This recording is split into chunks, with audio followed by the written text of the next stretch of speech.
ليظهره على الدين كله ولو كره المشركون أشهد أن لا إله إلا الله وحده لا شريك له وأشهد أن محمدا عبده ورسوله لا نبي بعده اللهم صل وسلم وبارك على سيدنا محمد وعلى آله وصحبه ومن تبعهم بإحسان إلى يوم الدين أما بعد فيا عباد الله أوصيكم وإياي بتقوى الله فقد فاز المتقون اتقوا الله حق تقاته ولا تموتن إلا وأنتم مسلمون فقال الله تعالى في القرآن الكريم أعوذ بالله من الشيطان الرجيم بسم الله الرحمن الرحيم ونفخ في الصور فصائق من في السماوات ومن في الأرض إلا من شاء الله ثم نفخ فيه أخرى فإذا هم قيام ينظرون صدق الله العظيم. Quran Surat Az-Zumar ayat 68. Bapak-bapak, saudara-saudara kaum muslimin sidang jamaah Jumat yang dirahmati Allah, puji syukur senantiasa kita ucapkan kepada Allah Subhanahu wa Ta'ala yang masih memberikan kepada kita nikmat sehat, nikmat kuat, dan nikmat hidup sampai hari ini. Kemudian salat merangkaikan salam juga tidak lupa kita mohonkan kepada Allah, mudah-mudahan selalu tercurah hendaknya buat arwah junjungan kita, yakni Nabi Muhammad sallallahu alaihi wasallam. Ma'asyiral muslimin sidang jamaah Jumat yang berbahagia, marilah kita bertakwa kepada Allah Subhanahu wa Ta'ala dengan sebenar-benarnya takwa, dengan melaksanakan perintahnya dan menjauhi larangannya, serta kita syukuri nikmat pemberiannya. Alhamdulillah, kita masih dipertemukan dengan Ramadan tahun ini. Dengan sendirinya usia kita pun semakin dekat dengan ajal.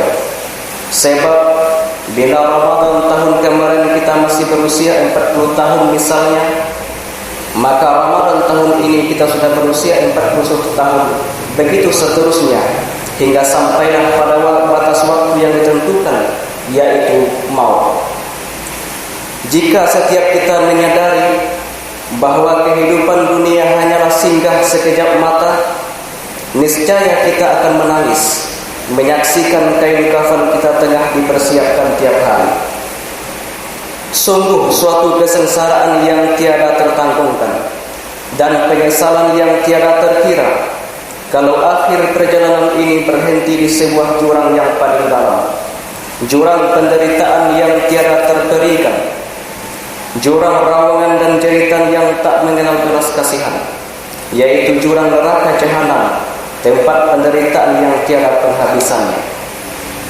Jamaah Jumat rahimakumullah, setiap orang yang akan menempuh sebuah perjalanan pasti dia akan bertanya pada orang lain bagaimana suka dukanya, apa persiapan yang harus dibawa, di mana tempat menginap, dan kepada siapa dia bisa meminta pertolongan di kala sulit. Bagaimanapun sengsaranya perjalanan di dunia ini, masih ada tempat untuk mencari perlindungan, masih banyak pohon yang tumbuh, masih banyak buah-buahan yang bisa dimakan, masih banyak air yang bisa diminum, dan masih banyak kebutuhan yang tersedia di mana-mana. Jika kita kehabisan bekal, masih ada teman yang bisa membantu. Jikalau ditimpa musibah, masih ada saudara yang bisa menolong. Jikalau menderita sakit, masih ada obat yang bisa menyembuhkan. Ada keluarga yang bisa menghibur.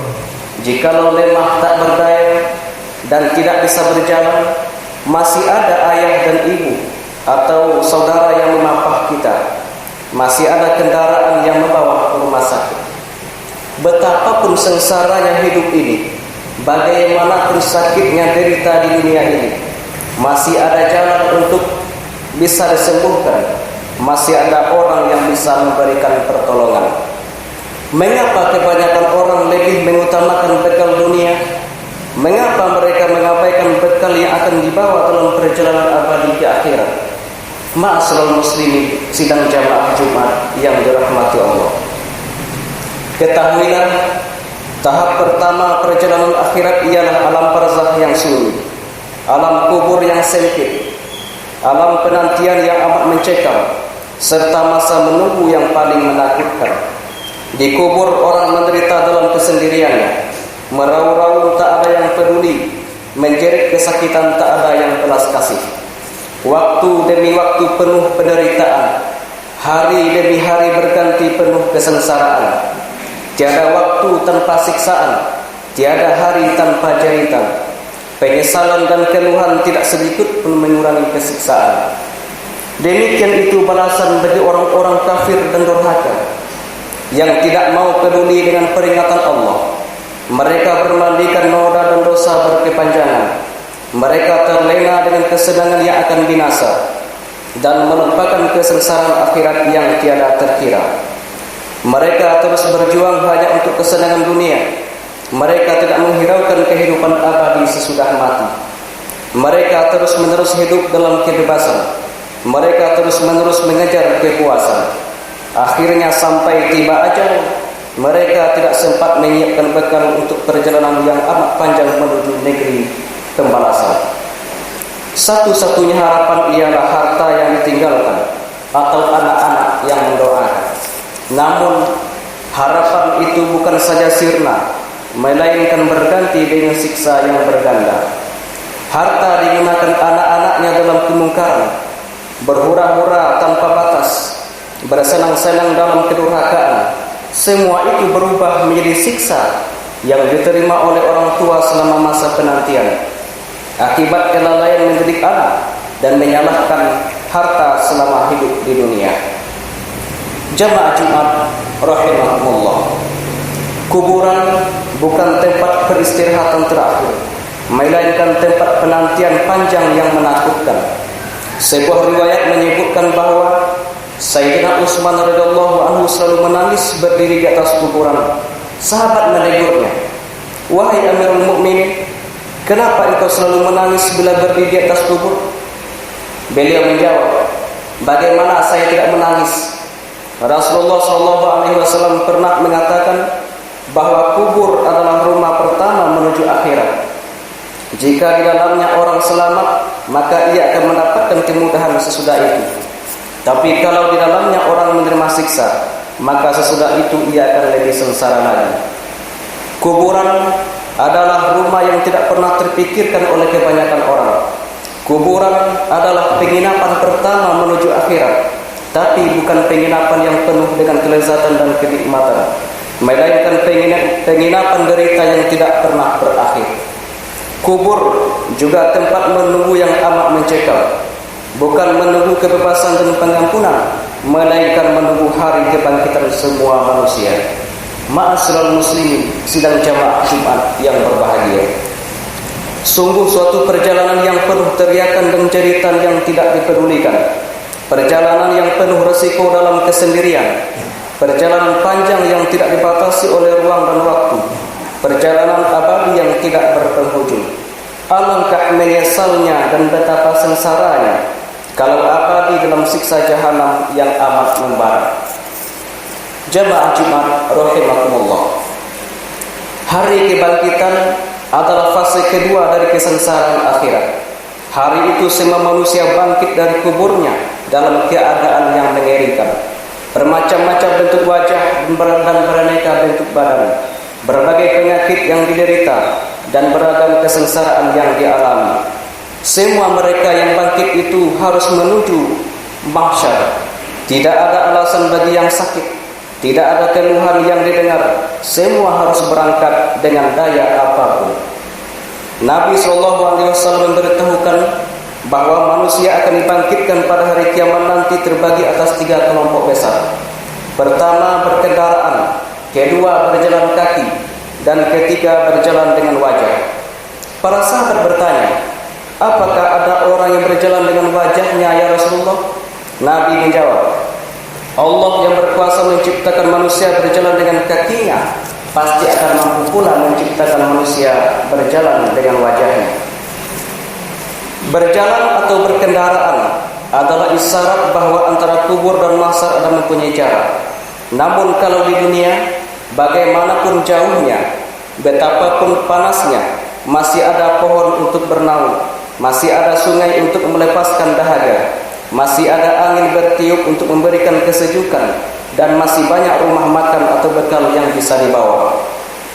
Tetapi kalau di akhirat, semua itu bukan saja tidak ada, melainkan berganti menjadi derita dan sengsara yang tiada terperi. Yang berjalan kaki harus berjuang sendiri, yang meraung-raung kesakitan tiada yang peduli, yang sakit harus pergi walaupun merintih, yang merangkak tidak ada yang belas kasih. Semua harus menuju ke satu arah dan mesti berkumpul, bukan di bawah jembatan dan bukan pula di bawah teriknya matahari padang pasir, melainkan di bawah teriknya matahari alam padang mahsyar yang amat mencekam. Di sana tidak ada kursi bagi yang terhormat, tidak ada ruangan khusus bagi pembesar, tidak ada perawatan bagi yang sakit keras, tidak ada tempat berbaring bagi yang menderita. Di sana semua orang telah menjadi hina dan tidak berdaya sama sekali. Wa nufikha fis suri fa sa'iqa man fis samawati wa man fil ardi illa man syaa Allah. Tsumma nufikha fihi ukhra fa idza hum qiyamun yanzurun. Dan ditiuplah sangkakala, kata Allah, maka matilah siapa yang di langit dan di bumi kecuali siapa yang dikehendaki Allah. Kemudian ditiup sangkakala itu sekali lagi, maka tiba-tiba mereka berdiri menunggu putusannya masing-masing. Quran surah Az-Zumar ayat 68. Menunggu itulah saat yang paling mencekam di hari mahsyar. Menunggu dalam waktu yang lama, menunggu dalam keadaan menakutkan dan mengerikan, lebih sengsara daripada menunggu di atas atap rumah karena banjir dan sebagainya. Semuanya menunggu kepastian dan keputusan terakhir, apakah selamat atau menderita selamanya di dalam jahanam. Ma'asyiral muslimin sidang jamaah Jumat yang dirahmati Allah, sungguh dahsyat dan mengerikan hari itu. Semua manusia, entah berapa jumlahnya, layaknya telah menjadi pengungsi besar-besaran tanpa tujuan, berkumpul di satu padang dalam suhu yang amat panas dan mencekam. Tidak ada sebatang pohon pun tempat berteduh, tidak ada angin bertiup sedikit pun untuk memberikan kesejukan.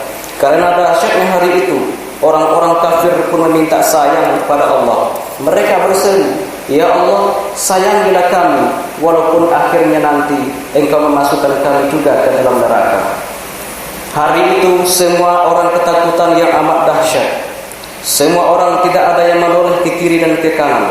Ayah tidak lagi bisa menolong anaknya, suami tidak lagi mempedulikan istrinya, kakak tidak lagi menghiraukan adiknya, sahabat tidak lagi mempedulikan temannya. Yauma yufirul mar'u min akhihi wa ummihi wa abihi wa sahibatihi wa banihi. Pada hari itu ketika manusia lari dari saudaranya, dari ibu dan bapaknya, dari istri dan anak-anaknya. Quran surat Abasa ayat 34 sampai dengan 36. Sungguh sangat mengerikan bila dibandingkan dengan kesengsaraan dunia. Karena itu mari kita persiapkan diri untuk menghadapi hari yang dahsyat itu. Kita gunakan dunia sebagai alat untuk menyelamatkan diri di akhirat. Kita sisihkan sebagian harta untuk melengkapi perbekalan dalam menempuh perjalanan yang panjang dan penuh resiko. Kita siapkan amal kebajikan untuk menghadapi masa tunggu yang mencekam. Kita maafkan kesalahan orang untuk menghadapi pemeriksaan yang amat teliti. Kita tinggalkan sifat tercela untuk menghadapi pertanggungjawaban di hadapan Allah Subhanahu wa taala. Semoga Allah memberikan kekuatan lahir dan batin kepada kita dalam mempersiapkan bekal amal kebajikan menuju perjalanan panjang di akhirat nanti dari mulai sekarang. Fattabi'u ya ulul absar la'allakum tuflihun.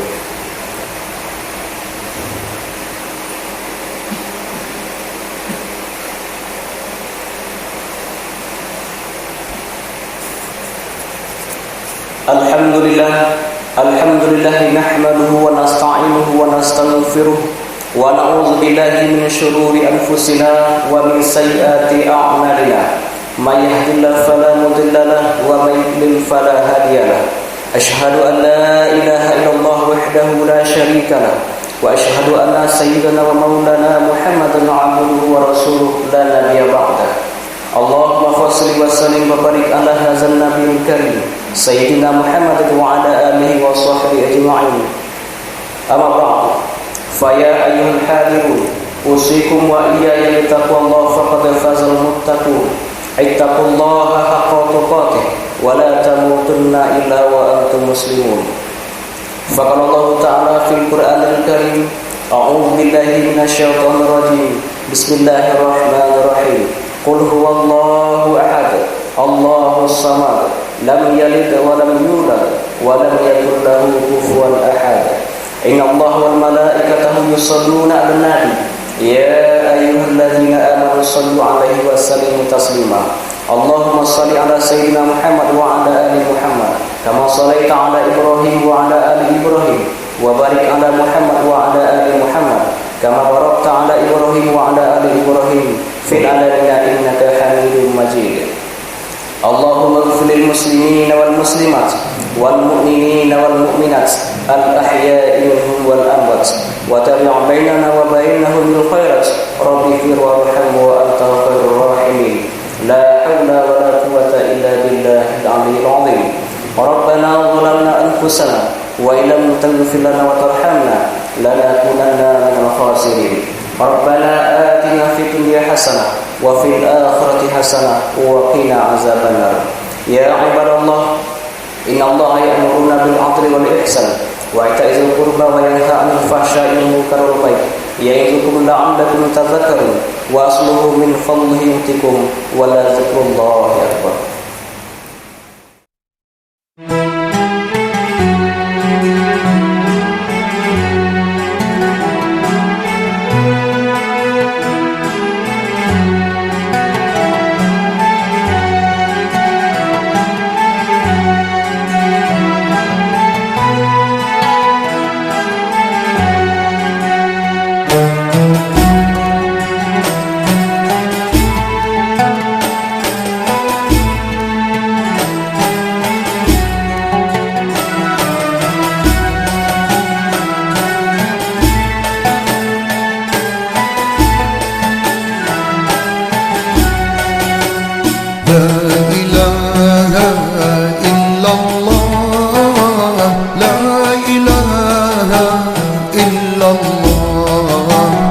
محمد رسول الله عليه صلاة